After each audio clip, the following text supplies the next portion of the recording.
حديث اليوم من الأحاديث القدسية الخفيفة الرقيقة المعنى العظيمة في حكمها، والتي تنبه لأمور غاية في الأهمية.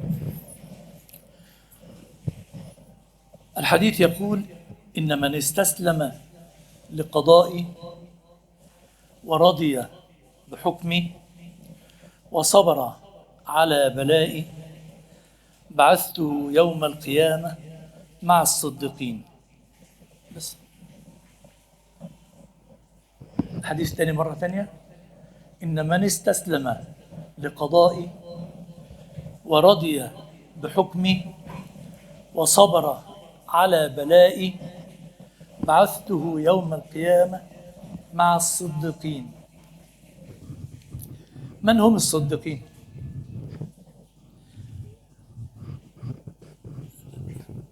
من هو زعيمهم؟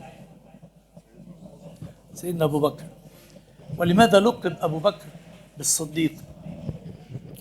وفي حديث عن سيدنا رسول الله صلى الله عليه وسلم، أو كما يقول صلوات ربي وسلامه عليه: ما زال الرجل يصدق ويتحرى الصدق حتى يكتب عند الله صادقا ولا صديقا؟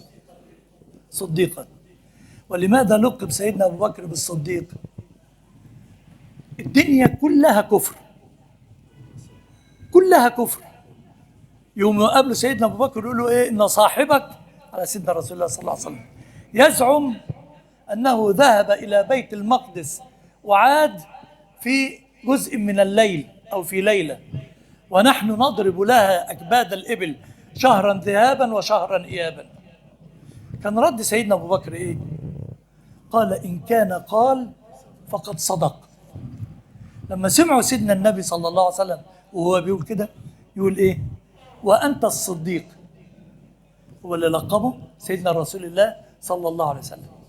والحديث هنا مقصود به الصدق، لأنه أنت مصدق إن ربنا هو المتصرف في هذا الكون. مصدق، مش بالكلام بقى، باليقين. لما جاء رجل إلى، في الحديث يروي سيدنا عمر بن الخطاب مرفوعا لحضرة النبي صلى الله عليه وسلم، ويرويه مباشرة عن رسول الله صلى الله عليه وسلم: بينما كنا، والحديث مشهور ومعروف يعني، أو كما قال: بينما نحن جلوس أو كنا جلوس عند رسول الله صلى الله عليه وسلم، إذ خرج علينا رجل شديد بياض الثياب شديد سواد الشعر ولا يعرف، وفي رواية ولا يرى عليه أثر السفر. وكلنا عارفين الحديث. ثم جلس فأسند ركبتيه بركبتيه سيدنا رسول الله، قعد قدامه، حط الركبة كده قدام الركبة دي كده، وسند إيديه على فخذي رسول الله صلى الله عليه وسلم. مباشرة بيكلمه مباشرة. قال: ما الإسلام؟ قال، وكلنا عارفين الحديث، والرد كان أعجب.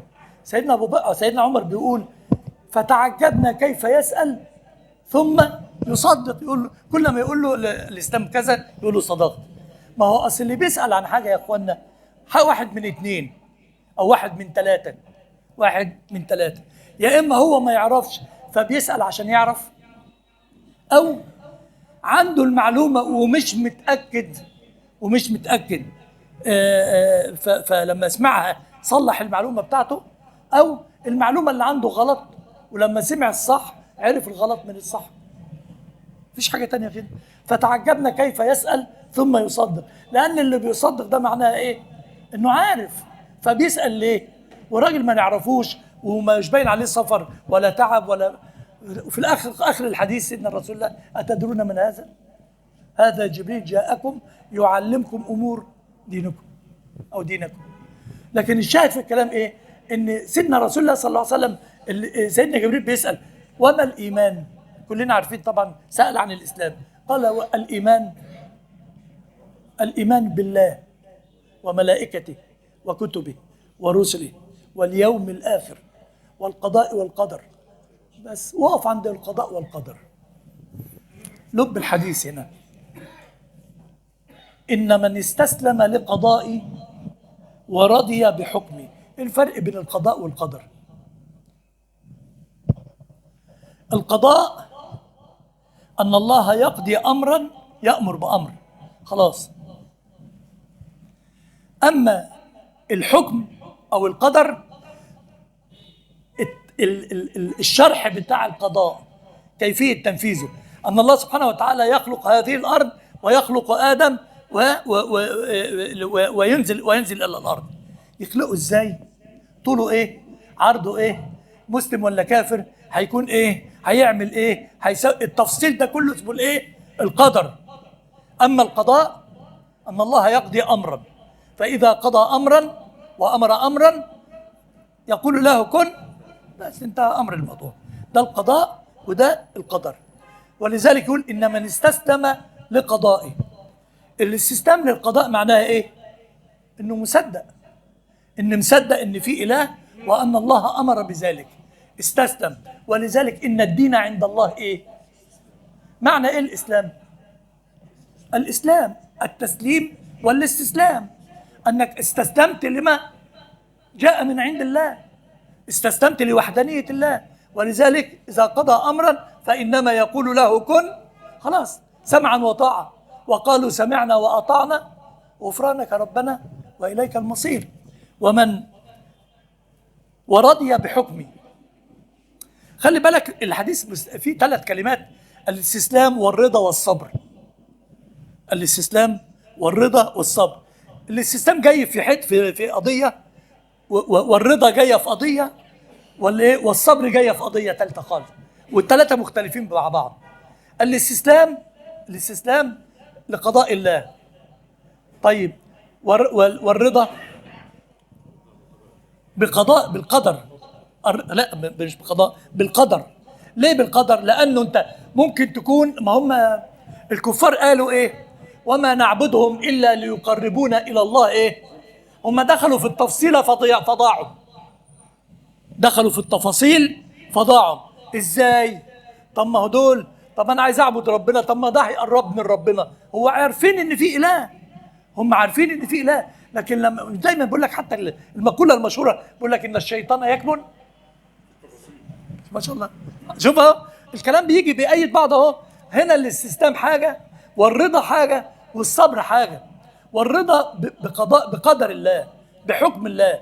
هل انت راضي عن قدر الله فيك، ولا انت بتشتكي ربنا؟ ايوه، انت موحد لله، ده حكم الله، خلاص انت رضيت بحكم قضاء الله، ده القضاء. طب والقدر، انت راضي بقدر الله فيك، ولا عمال متردد، ولا بتشتكي ربنا، ولا زعلان من ربنا؟ انت مين فيهم؟ ومش بس كده، لانه الرضا بالقضاء والقدر والاستسلام بحكم الله وقضاء الله لابد يولد ايه؟ يولد الرضا. والرضا لازم عمر ما يجي رضا الا عن طريق الصبر، صح؟ وأمر أهلك بالصلاة، مش ما قالش واصبر، قال لك واصطبر. لأن كل مجهود محتاج لإيه؟ لصبر. كل إنفاق محتاج، لأنه على حبه إيه؟ ويطعمون الطعام على حبه مسكينا على حب إيه؟ حب المال، ولا حب، ولا ما أنا بقول لك، ولا حب العطاء، ولا على حب الله، ولا على حب الطعام. ولذلك كنز، ما هو اللي هنا اللغة تحتمل ويطعمون الطعام على حبه، الهاء دي راجعة على ايه؟ وراجعة على مين؟ ولذلك هنا الأمر يحتاج لصبر علشان ترضى، أو ربنا يرضى وتستسلم لحكم الله وتبقى راضي على قضاء الله وقدره. لازم تصبر ولا مش هتصبر؟ لأنك لو ما صبرتش يبقى ما فيش لا هنا لا صبر ولا رضا ولا استسلام. وبعثته يوم القيامة مع الصديقين. مع الصديقين.